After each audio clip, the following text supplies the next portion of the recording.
Hello viewers, welcome to Yadov's English class where English is made easier for you. আশা করি মা দুর্গার কৃপায় তোমাদের পুজো অনেক ভালো কেটেছে। তোমাদেরকে আজ আমি যে ক্লাসটা দিতে চলেছি সেটা হলো আমরা সাবজেক্টের সাথে ভার্ব এগ্রিমেন্ট করতে গিয়ে অনেক কমন ভুল করি।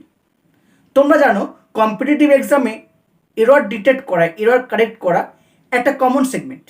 তো সাবজেক্টের সাথে ভার্ব এগ্রিমেন্ট করতে গিয়ে আমরা যে কমন ভুলগুলো করি সেরকম কিছু উদাহরণ তোমাদেরকে দেখাবো আজকে, যেটা তোমাদের কম্পিটিটিভ এক্সামে এরর ডিটেক্ট করতে অনেক সাহায্য করবে। তো শেষ অবধি দেখতে থাকো আজকের ভার্ব এগ্রিমেন্ট ক্লাস। সবার প্রথমে কি আছে? Neither of them are good. তো এই সেন্টেন্সে কি ভুল আছে বলো তো? এই আর, এই দেম কে দেখে আর হবে না, আরটা হবে নিদার কে দেখে। নিদার মানে হচ্ছে নট ইদার, মানে কোনো একটাও নয়। তো এখানে সিঙ্গুলার কে বোঝাচ্ছে, তাই সাবজেক্ট যেহেতু সিঙ্গুলার বোঝাচ্ছে তাই ভার্বটাও সিঙ্গুলার ভার্ব হবে। আরটা হবে না, আরটা হবে ইজ। আরটা কি হবে? ইজ হবে। তাহলে আরটা ভুল আছে। তারপর either John or her sisters is going to market. Either John or her sisters is going to market. এখানে খেয়াল করো, এই either or, neither, nor, or এরকম যখন সেন্টেন্সে থাকে তখন ভার্বের কাছাকাছি, ভার্বের নিয়ারেস্ট যে সাবজেক্টটা আছে তার নাম্বার অনুযায়ী ভার্বের নাম্বার হবে। এই নিয়ে আমার একটি ক্লাস আছে নিদার অর নিয়ে, তোমরা ক্লাসটি দেখো। আশা করি নিদার অর, ইদার অর, শুধু অর বা শুধু নিদার ইদার নিয়ে আর কোনো রকম তোমাদের ভুল হবে না। তো নিয়মটা হচ্ছে either or, neither, nor, or দিয়ে দুটো সাবজেক্ট জয়েন্ট থাকলে ভার্বের নিয়ারেস্ট যে সাবজেক্টটা হচ্ছে তার নম্বর অনুযায়ী ভার্বের নাম্বার হবে।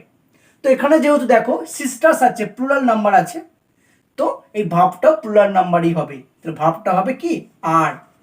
এখানে জনকে দেখে ভার্বটা হবে না, নিয়ারেস্ট সাবজেক্ট হচ্ছে হার সিস্টার্স, এই সিস্টার্সকে দেখে ভার্বটা হবে। তাহলে ইজটা ভুল আছে। Next, the height of this boys are not equal. The height of this boys are not equal. এখানে দেখো মনে হচ্ছে দিস বয়েজ আছে, বয়েজ আর ঠিকই তো আছে, কিন্তু এখানে আর হবে না। এখানে সাবজেক্টটা হচ্ছে দ্য হাইট, দ্য হাইট হচ্ছে সাবজেক্ট, এই সাবজেক্টকে দেখে ভার্বটা হবে। যেহেতু সাবজেক্ট সিঙ্গুলার তাই ভার্বটার সিঙ্গুলার ভার্ব হবে। এখানে সঠিক হবে ইজ, আরটা ভুল আছে। গ্রামারে এই ধরনের ভুলকে বলে errors due to proximity. Errors due to proximity, আমরা বুঝতে পারি না কোনটা আসলে সাবজেক্টকে বোঝাচ্ছে। এরকম the paint of the walls has faded, ওয়ালসের জন্য হ্যাভ হবে না, হ্যাজ। দ্য পেইন্টকে দেখে হ্যাজ হবে। তো এরকম। Next, all my furniture have been damaged. All my furniture have been damaged. এখানে মনে রাখো ফার্নিচার যেটা আছে, ফার্নিচার হচ্ছে একটা কালেকটিভ নাউন, এটার পরে ভার্ব সবসময় সিঙ্গুলার বসবে। তো এটা মনে রেখে দেবে, since furniture is a collective noun always followed by singular verb. তো all my furniture have been হবে না, এটা হবে হ্যাজ বিন। এটা হবে হ্যাজ বিন, হ্যাভ বিনটা ভুল আছে। Next, the jury was divided in their opinions. Jury মানে জানো বিচারক মণ্ডলী, এটাও একটা কালেকটিভ নাউন। তো কালেকটিভ নাউনের পর সাধারণত সিঙ্গুলার ভার্বই বসে, জুরির পর সিঙ্গুলার ভার্ব বসে। জুরি is, jury was, jury has হতে পারে, কিন্তু এই সেন্টেন্সটা হবে না। কারণ হচ্ছে কি জানো তো, যখন এই জুরি, কমিটি এইগুলো যখন অ্যাজ ওয়ান হোলকে বোঝায়, অর্থাৎ এরা কোনো একটা সিদ্ধান্ত নিয়েছে, একটা সিদ্ধান্ত সকলে মিলে নিয়েছে, তখন সিঙ্গুলার ভাব নেবে। কিন্তু এই সেন্টেন্সটা দেখছি the jury was divided in their opinions, মানে তাদের মতান্তর হয়েছে, এক একজন এক এক মত দিয়েছে, মানে ওরা এক একজন ইন্ডিভিজুয়ালকে বোঝাচ্ছে। ফলে এই সিঙ্গুলার ভাবটা এখানে ভুল হয়ে যাচ্ছে। এখানে সিঙ্গুলার ভাব হবে না, এখানে প্লুরাল ভাব হবে। তো the jury was divided in their opinions হবে না, the jury were divided in their opinions. এখানটা হবে ওয়্যার।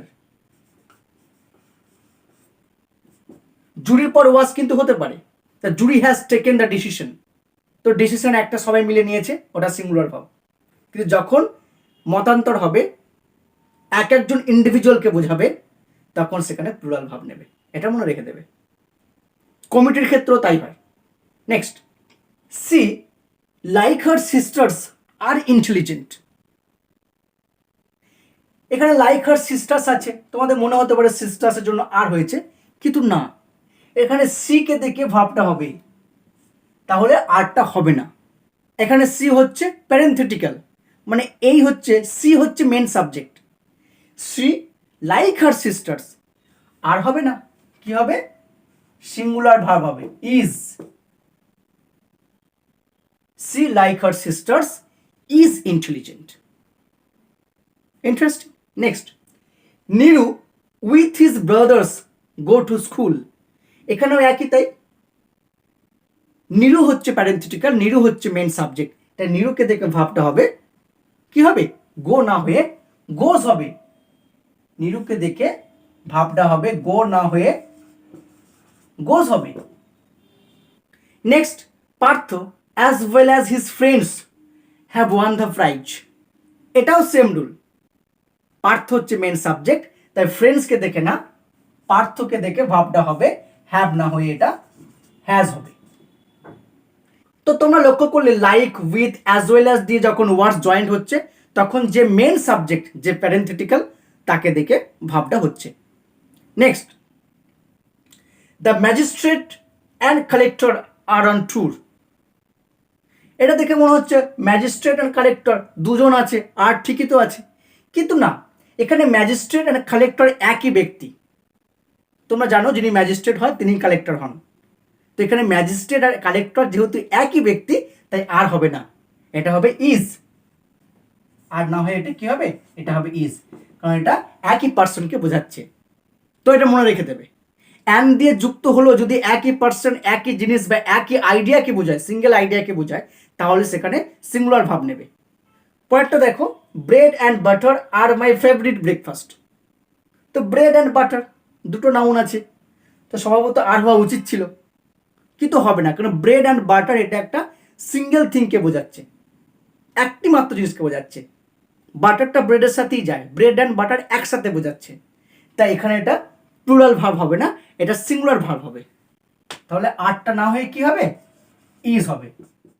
তো আমরা আজকে ক্লাসে কি দেখলাম, সাবজেক্টের সাথে কোন ভার্ব এগ্রি করছে, আমরা এই ভুলগুলো করি কারণ সাবজেক্টটা আসলে কে বুঝতে পারি না, সাবজেক্টটা আসলে কোন নাম্বার আছে আমাদের বুঝতে সমস্যা হলে তখন ভার্ব এগ্রিমেন্টটা ভুল হয়ে যায়। তো এরকম সেন্টেন্স যদি পরীক্ষার সময় থাকে আশা করি তোমরা খুব সহজেই এররকে স্পট করতে পারবে, ডিটেক্ট করতে পারবে এবং তোমরা সঠিক উত্তর করে আসতে পারবে। কেমন লাগলো আজকে ক্লাস কমেন্ট করে জানাও, ভালো লাগলে শেয়ার সাবস্ক্রাইব করে আমার সঙ্গে থেকো, দেখা হবে পরের ক্লাসে।